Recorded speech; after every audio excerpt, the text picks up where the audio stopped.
Good afternoon. Welcome to our live question and answer session for secondary teacher training here at the Institute of Education, the University of Reading. This is an opportunity for you to find out about our secondary teacher training programmes and to ask any questions you may wish. I'd like to start with some introductions. My name is Sarah and I'm the Programme Director for secondary teacher training here at the University of Reading. This to my left is Vanessa. Vanessa is our Senior Admissions Manager at the University of Reading. To my right is Amory Davies from Bulmer School, who is an ITCO and representing School Direct. And then to my far right is Frances Highton, who's a current PGCE trainee on the Geography programme. Before we start with any specific questions, I'd like to start with Frances. Frances, please talk about how this year has been for you and what have been the positives. Wonderful, thank you for the introduction. It's really cool to be part of this today.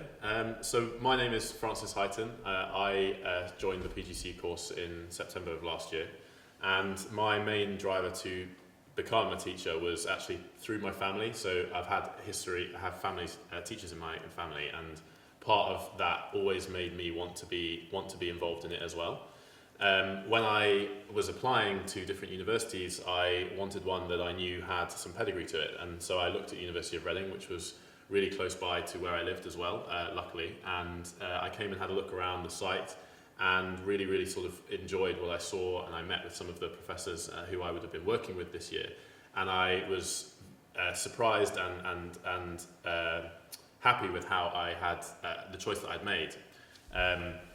The PGCE course itself has been absolutely fantastic. I've really enjoyed my year here.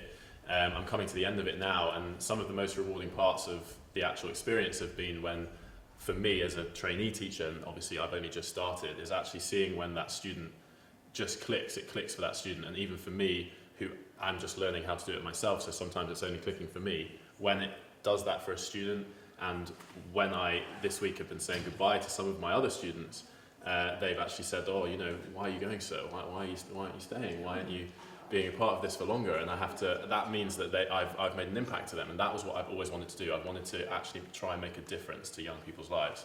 I wanted to study geography. I wanted to teach geography because it was my favourite subject at school, which I took into university as well. My first degree was up at Durham University in the north, and then I came down south and I've lived here, and I just couldn't imagine anything better. I've really enjoyed my year so far. Thank you. Amory, could you talk to us about your role as an ITCO and also as part of the School Direct programmes? Yeah, so I am an English teacher at the Bulmer School, and actually way back in 2003, I was actually an RPT here through Reading University as well. So there's a really good follow through from the courses. And now I'm training the new trainees to be teachers as well. And I really like that kind of consistency and follow through about the University of Reading programme.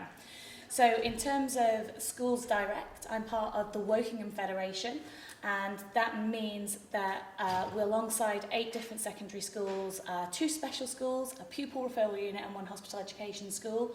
We've kind of come together to support our trainees and to give them a really robust programme of professional studies within the schools, and to give them a really robust training programme. Thank you. We're going to start just by answering some questions about the programme itself and what the differences between PGCE and School Direct might be.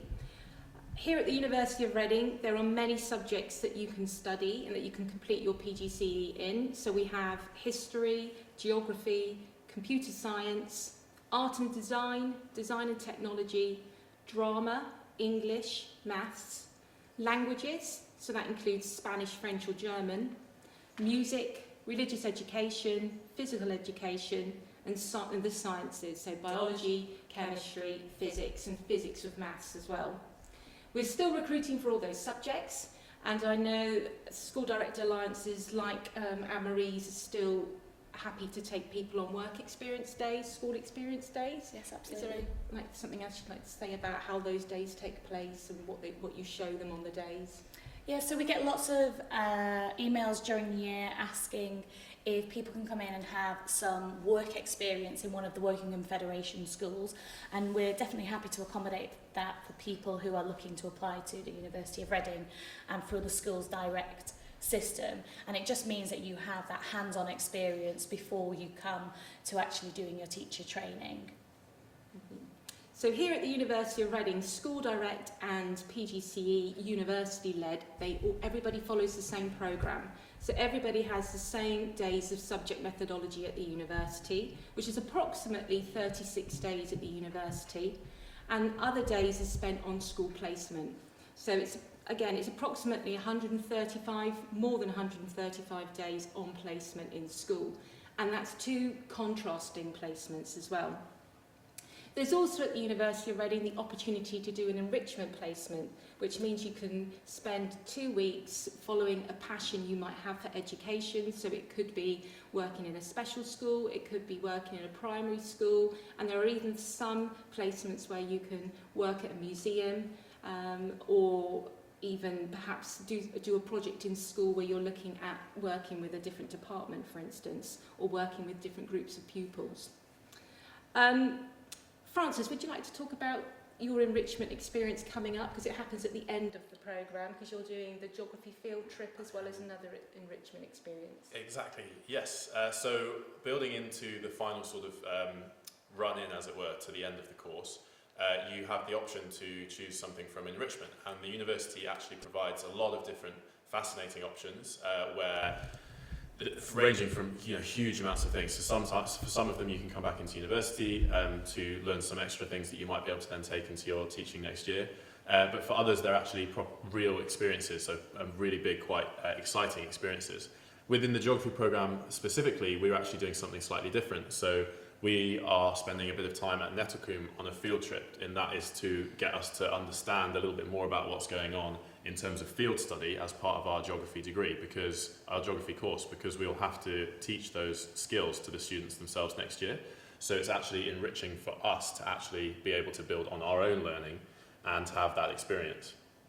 I'm then going into a primary school for 2 weeks to build on one of my other passions, which is sport. So I used to be a rower before I moved into teaching. After university I went into rowing, and I want to build upon some of that experience. So I'm going into a primary school to work within their PE department to have a sort of better grounding on how best to work with kids, which I hope to then take into my secondary school next year. Thank you. One of the other strengths of the programme is our relationships with our partnership schools. It's a large partnership, so we work with about 80 secondary schools in the local area. But it's everybody is very well trained, the mentors are trained, and it's a very face-to-face programme, and the pastoral care is outstanding. So we really try to nurture our trainees. We really try to give them personalised support through an academic tutor and a mentor. So all trainees have one mentor period a week and weekly contact with their academic tutor at the university. Francis, how has this worked for you this year? Actually, really brilliantly. So the course itself is fairly intense, but it's intensely rewarding, or at least it has been for me.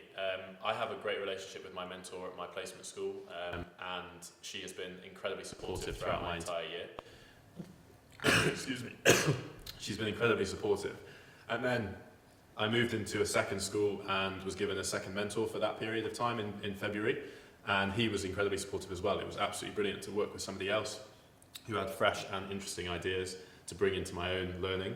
The two of them together actually worked really well and sort of balanced each other out with their knowledge and expertise to try and make me a better teacher. And that's ultimately what it has led to for me. I think I've learned so much from both of them. And on top of both of those relationships with mentors at schools, I've had a mentor directly with the university. So he is actually one of the ITCOs at a separate school with Piggott School in near Henley. And he's come in to watch me and see me teach. So he's actually seen me develop over the 3 years, over the year. Sorry, not 3 years. And also had contact with me every week to see and check in really on how I'm doing and if there were any problems. Having all those three people on behind you and sort of supporting you all the way, you really feel like you can do anything, and there's always someone that you can go to if you have any problems. which luckily I haven't had, but I know that if I had had anything, I would have been able to broach those with these people, because they've just been inspirational for me as a trainee teacher, but also just great people to get to know. I'm hoping that they stay my friends, so it'd be nice. Thanks. Part of the university teaching, the 36 days at university, some of those, the majority are subject methodology days where you are taught by a subject specialist, and many of those subject specialists are leading researchers both internationally and nationally in their field. That you also have professional studies at the university as well, and those are whole cohort sessions where you'll find out about topics such as assessment or differentiation, how to plan lessons for inclusion, safeguarding, for instance, too. But also you have professional studies in school, and that is led by the ITCO. Amory, would you like to talk about which sessions you've done this year, how those work in school? I'm actually really proud of our professional studies within school programme this year. So it is my first year as the ITCO, and we really kind of revamped the whole sessions, thinking about what went really strongly last year and what we felt that the current cohort needed. So some of the things that we've introduced this year have been sessions on things like transactional analysis. So when you come across some really challenging behaviours you might do in secondary schools, teenagers, they are unpredictable, but it's about how you can de-escalate that and not turn that into something larger than it needs to be, and how to make you feel like you are in control in that classroom, which is one of the main focuses of the new DFE material that's coming out, is how we support new teachers in those situations. So we've really taken a focus on behaviour management and how to make you feel more confident in yourself within the classroom. We've looked at how to establish professional boundaries, and we did a 6-week 1-hour session on the psychology of learning as well, which went down really strongly. So looking at how teenagers' brains develop and how we can bring that into a classroom, and just getting to understand those unique creatures that we call teenagers a little bit more. We'll never understand them fully, but knowing a little bit about the way that their brains work is actually gone down quite well, and I know lots of the LPTs have brought that into their ROPs and their discussions and their evaluations over the time. Good. You mentioned a few little words there, RPTs and ROPs. So RPTs are, at University of Reading, we call our trainees Reading Partnership Teachers, because we're very proud of our partnership and feel that our trainees are beginning teachers, and we find that brings people together. You also said ROPs as well, which are weekly reflections. So that's a way for when the mentor meets weekly with the trainee, they can talk about what targets they need to set over the next coming week, and then that information is shared in a reflective manner with the university tutor. Francis, yeah? Yeah, so I've actually found that the ROPs have been really good for my teaching, because it's sort of an immediate reaction almost to what you've learnt or experienced in the classroom. So I've been able to reflect on most of my lessons through my ROP, and been able to therefore make my improvements, or make improvements that I need to, either gradual improvements or big steps if I've had any. That was more at the beginning of the course, thankfully slightly less now. But those ROPs really just sort of force you to actually reflect on what you're learning and what you're actually doing, and it really puts you in the moment to think about it, because you might get to the meeting and you've had a lot of other stuff going on, and actually being able to dial back down and have a look at what you've actually done that week and what you've accomplished has been really, really useful. And I'll just like to add as well, the CPD, that the continuous professional development has been really good. The opportunities that are provided not only within the university but at the schools have helped me to become better or stronger and more reliant on myself as well. So not only have they given me that, but they've given me that strength to know that I can do it. And those CPDs really help, because sometimes you think, one thing's not working in the class, and one idea in the CPD will change your entire methodology of teaching, and it just works. And sometimes that magic thing doesn't happen, but most of the time I've found that I've been very lucky that I've had people in that I can rely on to sort of provide that really excellent expertise for me. Thank you. As part of the PGCE, all trainees are expected to write 2 assignments, and those are master's level assignments. And the aim of those assignments is for trainees to become very reflective in their practice, and to also look at some of the research-informed evidence there and then to reflect on that, on what they see in the classroom and on what they've read about. Francis, what have you written about for your 2 assignments this year? So my first assignment was on behaviour management, and that was actually a fascinating way for me to sort of really in-depth analyse the past practices of behaviour management and sort of try and bring some of those older practices or some of the more newer, fresher ones into my teaching and compare and contrast how useful I think they might be.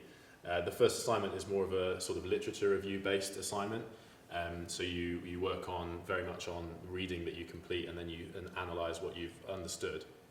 The second assignment is called investigating practice, and that actually gives you an opportunity to really dial in on something that might be really specifically relevant at your own school or that you've been really, really passionate about and wanted to investigate yourself. So for me, I'm actually looking at a new initiative, or an initiative that some of you might have heard of, called Talk for Writing, which is an idea of trying to build pupils' oracy levels to a better degree by getting them to think about different ways they can write. So using word walls and grids, and never heard the words, lots of different things that might not be relevant at this point, but it's been fascinating for me to actually see how useful those practices have been at this school, and hopefully going forwards I'll be able to bring some of that into my own practice. Thank you. Just to clear 1 or 2 points here.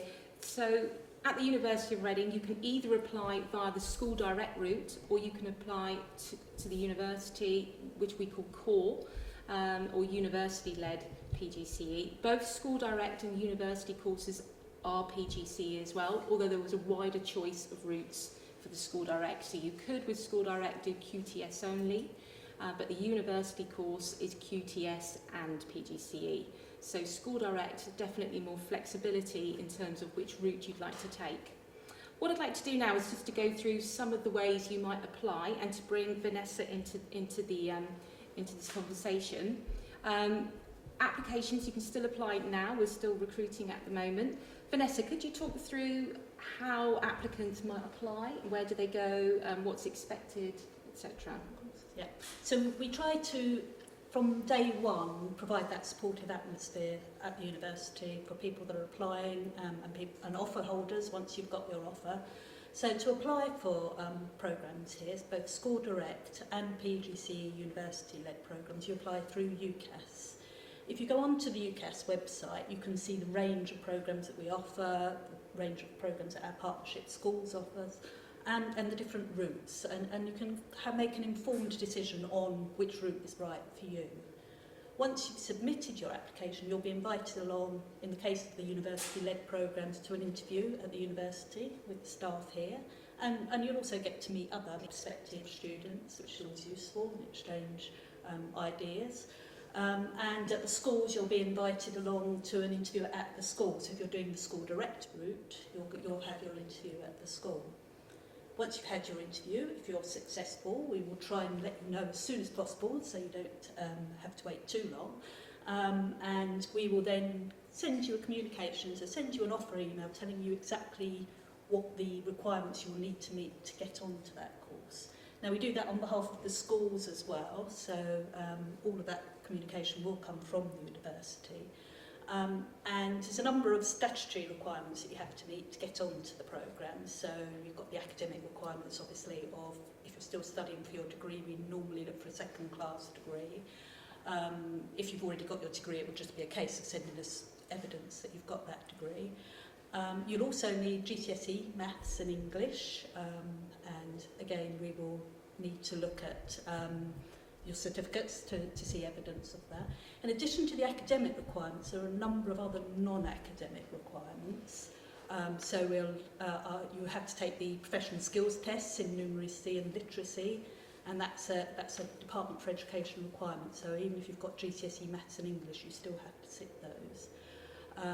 And in addition to that, you have to have an enhanced DBS check and a medical assessment. So we'll send you a medical questionnaire to fill out. And we will guide you through that process. So although it sounds quite a lot of hurdles to get through before you start, we're always around to be able to answer any questions. And if you're not sure which bits you've done, which bits you've got to do, we're there to help. So as I say, look on the UCAS website. That will direct you to the DFE portal, which gives you lots of information about our school, our programmes and our school partners' programmes. And as I say, we're here to answer any questions. So. Thank you. A question has just come through from Twitter. What's the difference between school direct and university led? It's a really good question, and the difference at the University of Reading is very, very subtle. So in terms of outcomes, whether you go via the school direct route or the university led route, the outcome is the same really. We want you to be the best teacher you can possibly be, so that the children make the most progress they possibly can and achieve their potential, their true potential. And it's you know, our vision here for school direct or university led is very much about transforming lives through education. However, it's really a matter of personal preference. So I would say that the university led course is possibly slightly more flexible. In terms of placements, we still try to place you in schools that are comfortable to get to. So if you need public transport, you'll be placed in a school where you can get to easily there. Or if you've got a car, then we put you in a car in a school where you can reach by car. But school direct, Amory, I'll bring you into the conversation in a minute. But I think school direct works if you know a group of schools, because your 2 placements will be in that group of schools. School direct works really well if you're connected to the schools in any way, maybe if you've been a TA in those schools. And I think school direct as well, the idea behind it is very much that you might possibly see future employment in that group of schools. Amory, is there anything else you feel to add to the school direct university-led difference there? Yeah, I think Schools Direct is really good if you have an idea of the area that you want to stay in for your professional career. So the Wokingham Federation is 8 secondary schools, and that means that if you apply to do training through the Schools Direct route, you will be guaranteed to be placed for both of your placements within one of those 8 schools. So you already know where you would be going, and you know the kind of the schools that you would be applying to.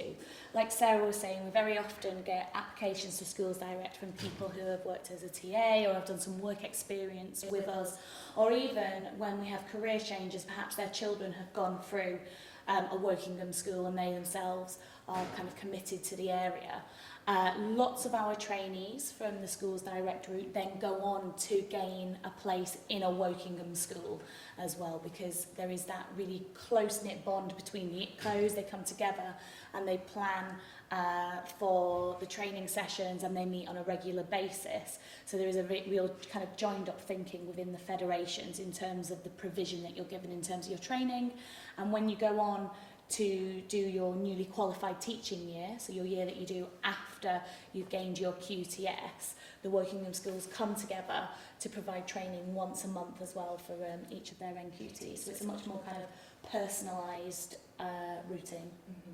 But with regards to the University of Reading and the amount of support we provide and offer to school direct and university led, it's the same. So from the university's point of view, you look to have an academic tutor, whether you're school direct or university led.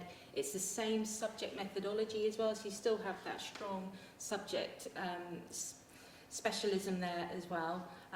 So within geography, Francis, there's a mixture, isn't there, of school direct, some PTS absolutely. only, some PGCE. Yeah, so we've got quite a range. It's not broken up apart our group at all. We're a really quite strong-knit group. There's quite a few of us this year, which has been really nice because it sort of gives you a good grounding and a good group of people that you can actually also share ideas with. And I think that's one of the most important things about the course, is that it's collaborative, and that goes through into the university-led programme. I'll just talk a little bit about my experience in the 2 different schools I've had.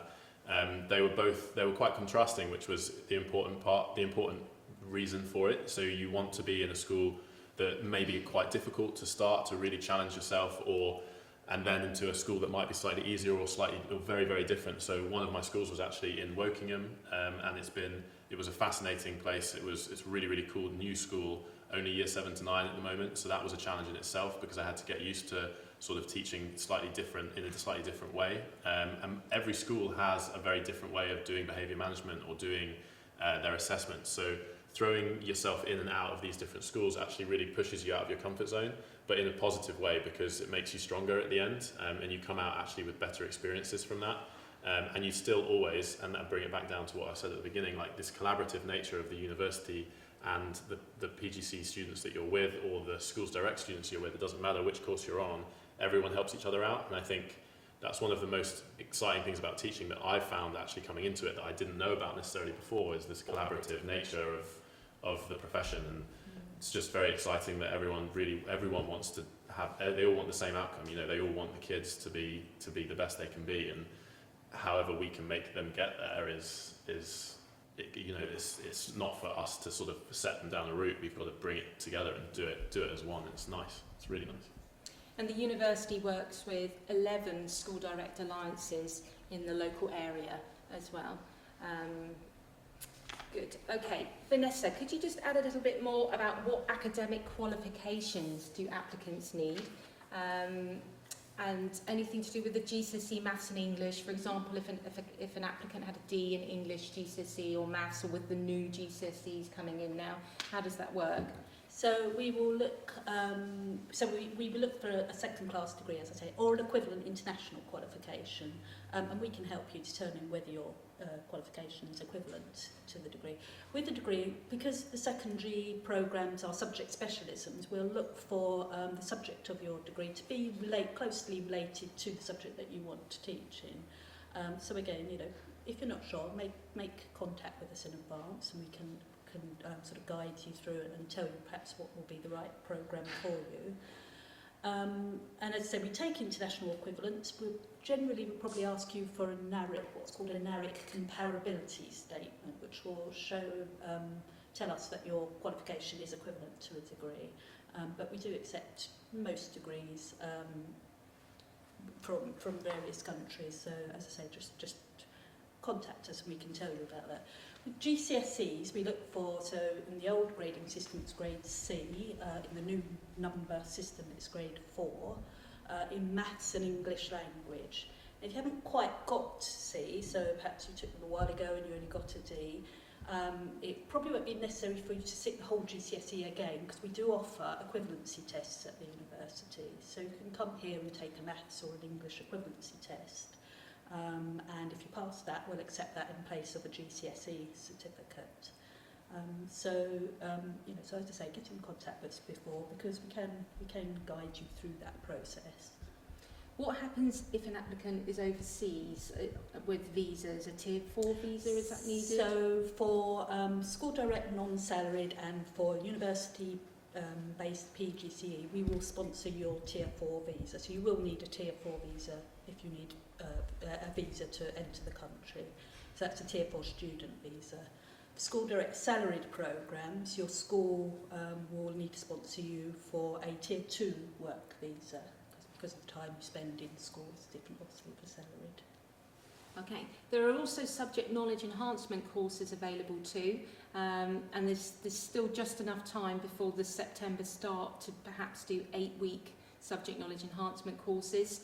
The University of Reading runs its own maths and science SKEs, but there are also online courses for geography, English, design technology, languages, and geography as well, and computer science.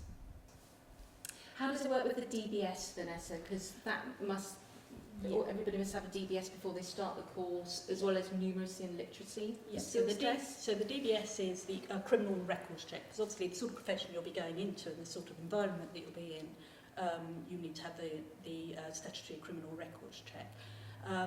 We, again, will guide you through that. You apply online for it once you've accepted an offer with us. It's quite a simple process. You would need to provide 3 forms of identification, acceptable identification, and then you apply online, and providing you do it sort of fairly quickly, generally the clearance comes through quite quickly. If you leave it too late, then it can get very busy later in the summer. But again, we will help you with that. With regards to skills tests, so you have to sit the professional QTS skills tests, which are numeracy and literacy. Those you can't do online. You do have to attend at a test centre. They're run by Learn Direct. again, you can find information on our website about the different links to the centres and where you can take them and the dates that they run. We also run some numeracy workshops, because that tends to be the one that scares people, the numeracy, because particularly if you haven't sort of done maths for a long time, people get quite nervous about taking numeracy tests. So we do run some free workshops, and I think there's another one due to take place in mid-June and mid-July, where we can provide you support with how to take those tests and completing the test within the required time, I think is what catches people out quite a lot. So again, we will send you all of that information along with your offer once you've had your interview. Okay, thank you. Another frequently asked question is often about the bursaries too. So if you haven't looked at the Get Into Teaching website, I'd recommend looking there to see how much bursary you may be able to have. But the bursaries are paid monthly, Vanessa. They're paid from October to July. So how do applicants pay for their tuition fees, and what other funding might be available? Okay, so tuition fees. So for School Direct non-salaried and PGCE university-based courses, you can apply for a student loan through Student Finance England. This is for home and EU students. For salaried School Direct, your fees are usually paid by your school, certainly for the QTS route. If you wanted to take the extra modules to obtain the PGCE, then you might have to pay for those modules yourself, just pay the additional amount. With bursaries again are available to School Direct salaried, non-salaried and PGCE university-based students in a number of subjects. They're payable, they're really designed to pay your maintenance costs, so your living expenses rather than tuition fees. And you need to bear this in mind, because you won't get your bursary until after you've enrolled and been on the programme for a few weeks. So you will need to have a student loan in place to pay your tuition fees before you start the programme, or private finance, obviously, to pay your tuition fees. You don't have to apply for the bursary. If you're eligible for it, we will let you know. So you'll be able to see on the Get Into Teaching website which subjects offer bursaries and scholarships, and what qualifications you need to be eligible for those. Mm-hmm. Thank you. Another frequently asked question is, can I defer my offer if I'm unable to start this year? Unfortunately, at the University of Reading, you're unable to do that, but there is, once you've started the course, if for any reason you feel you'll be unable to complete the course that year, we do have a suspension system in place, and many people come back the year after to complete. Francis, is there anything else you'd like to add about the course? Just that the most exciting thing for me has been how collaborative and how behind you everybody is. So from my mentors in school, from my mentors at the university, and my course leader as well, everyone has been there for you, there throughout the entire year to try and make sure that I end up in my best and strongest position when it comes to the end of the course.